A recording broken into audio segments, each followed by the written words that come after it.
So here are our little Viking horses. These are Norwegian fjord horses. They're not ponies, although sometimes people call them fjord ponies. They're actually horses because their conformation is more like that of a draft horse, in fact, than of a pony in terms of their proportions. And they're one of the oldest pure breeds of horse in the world.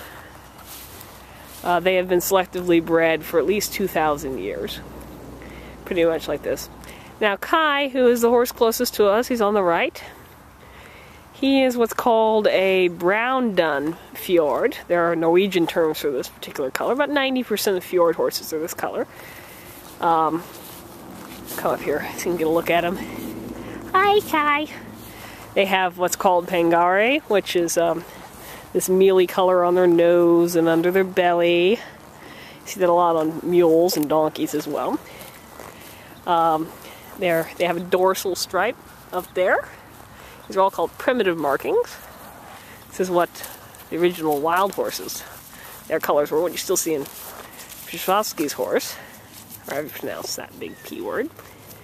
And he has two-tone mane. And Kai is 24 years old.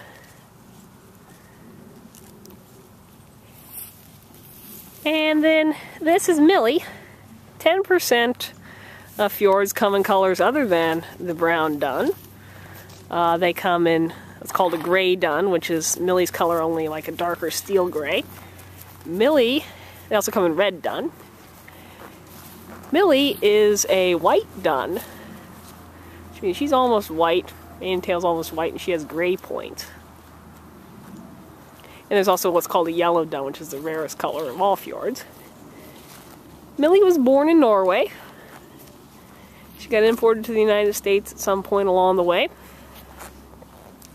She's 30 years old.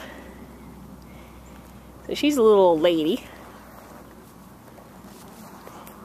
And these two fjords came to us just recently, 2 days ago, from an owner over in Northampton who was running sort of a fjord rescue for many years on his own, small private thing. We took in fjords, and he unfortunately had an accident. He's paralyzed now, and he has a hard time taking care of his horses, so he was able to find homes for his other horses. But these two older horses, he wanted to make sure they had someplace nice to go to where they could have the retirement, and so he asked Blue Star if we could take them, and we said yes.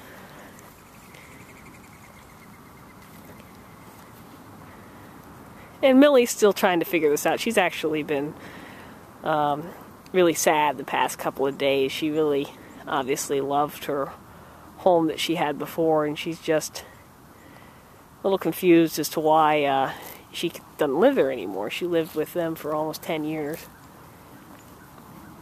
But she's starting to figure it out, figuring out there's lots of good grass down here. She's got Kai with her, so it's not all bad. They have their nice big stall upstairs in the barn.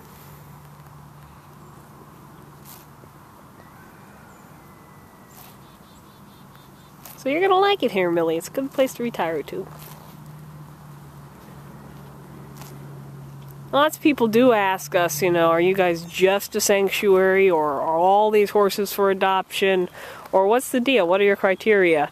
Well, it really depends on the horse, you know. If there were the perfect home for any of our horses,